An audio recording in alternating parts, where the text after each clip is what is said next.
somebody that, you know, you might not agree with is 100% genuine and very articulate and is calling you out and saying, no, this is not the way it's done. Pivoting again. When you teach people to teach their dogs, of course you're saying that it has to be done, you know, making it fun, welfare and well-being is really important.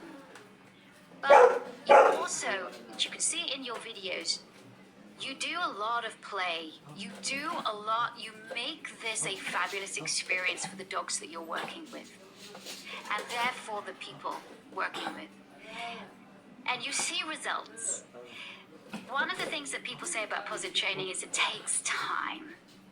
Can you qualify that and go, does it truly take time? And do some things take more time than others? Can you qualify that? Yes, there's often a false dichotomy that using punishment methods is quicker. And I think this is not accurate because it doesn't compare apples to apples. One is focused on suppression. Suppression can give you immediate compliance if you're using a shock collar or a bone collar to, correct something, but that doesn't equate necessarily to a dog learning and understanding the process. Do you see what I'm saying? So those are often miscompared. Positive reinforcement, this is one of the things in my Shade series that's currently ongoing on my YouTube channel right now with a Cane Corso that I've with. And we're trying to point out one of the myths we're trying to dispel, that positive reinforcement just takes longer. It would be great if everyone had that time. You know what really takes longer is when you're using methods that are clearly correlated with increased aggression, fear, anxiety, mistrust, among others. It doesn't count if we're creating other issues. That doesn't count as being quicker to me or any reasonable person. Annie, you make such a great point. Because it doesn't. Because you might get that positive reinforcement really quickly when you see a sudden change of behavior because you just depress that remote control with that shock collar, and it might be so positively reinforcing for you, which gets kind of addictive because you're always seeing these results all the time. You're like, oh my God, I'm such a great trainer. I think there's a lot of ego in that as well. But can cause other issues. So that thing that you think you're sorting out so quick is actually causing other issues. And that is a point that I really want to make to people, that you don't, and I put this on my social media the other day. I was sitting with my dog just at the vet's, and we were waiting to go in, and this woman comes out with this big dog who was everywhere, but so full of energy, such a young dog, an adolescent, and so friendly and so sweet. And she was saying to the nurse, and you probably saw it, she was saying to the nurse, yeah, I just know that I put it up to 3 and it didn't work, so I put it up to 5 and still it's not working. And he's just got so much energy. And then I really felt like I had been taken into the twilight zone, and was like the matter-of-fact way that this woman was talking about the fact of using a shock collar on her dog, and it wasn't working. So because of her dog's exuberance, she was just going to turn it up and up and up and up. And that was like, that's an example of why not. But she is going to cause so many other problems in this incredibly amazing adolescent dog that has so much energy. It's going to cause so many other problems. So the future for her is looking and for that dog is looking very uncertain. And that's the issue, isn't it, here? It really is. And she's, based on everything you said, a victim in all of this. She goes online to learn how to use a shock collar. She's being told by the shock collar manufacturers that they're acceptable to use in a certain way. You can find no shortage of dog trainers from your local community who will be encouraging the use of these devices. It's out of control. The dog training field is in an absolute state of emergency at the professional level. And it's certainly an issue. And people like the one you're describing are exactly the reason you and I do this, or to make sure they're better informed to make better choices, because no one wants to hurt their dog. I don't doubt that woman loves her dog very much. We trust the experts to guide us, and too often the experts are not experts at all.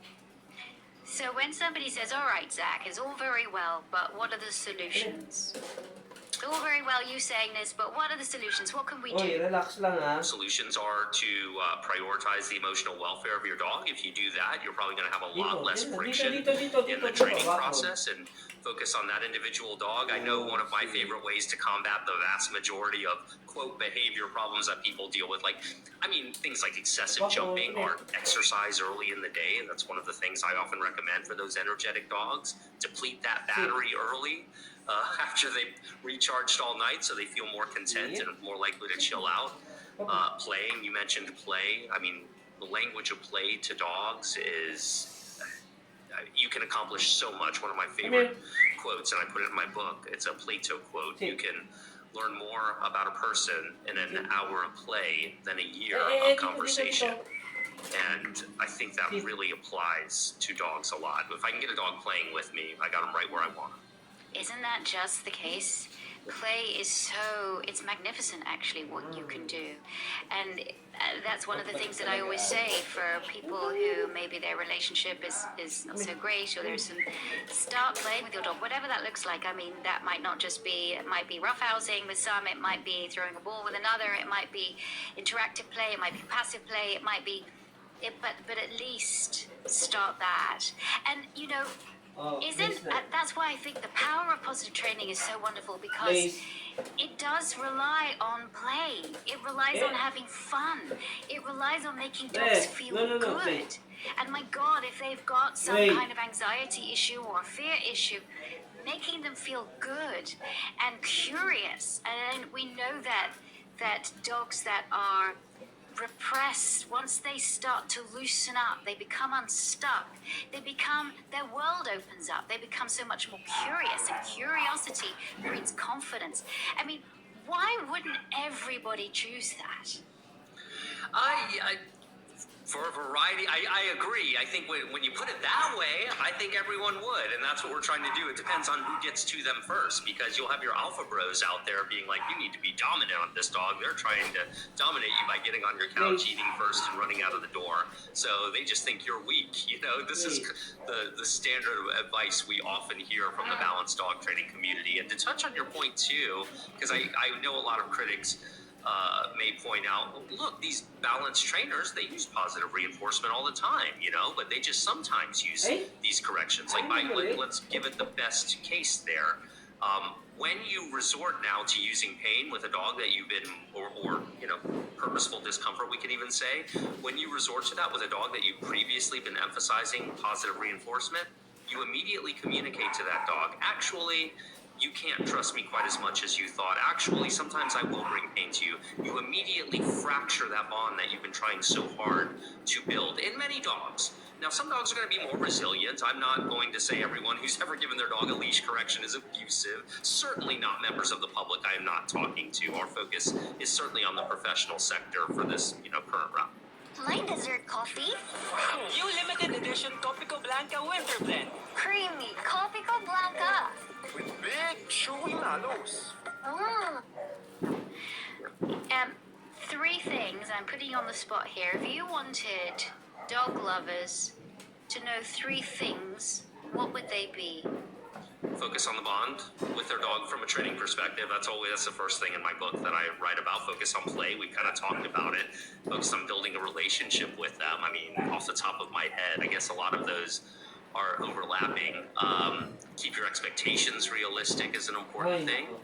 Make sure that you're trying to connect with that dog. People too often prioritize the physical compliance of a dog and are not trained to prioritize the emotional welfare of that dog. And they go hand in hand. It's not like we're doing it because we're so soft, although I'm a little soft like that. But it actually aligns with the scientific consensus on how to do these things, coincidentally. If people want to know, more about you, how would you describe yourself, right?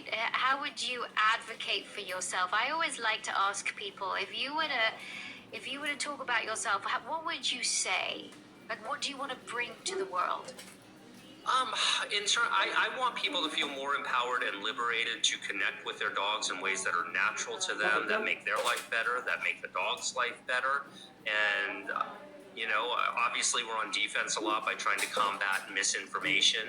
And so I really want people to know, because we live in a buyer beware economy here in America, the responsibility does fall on the consumer to do these things and research it. But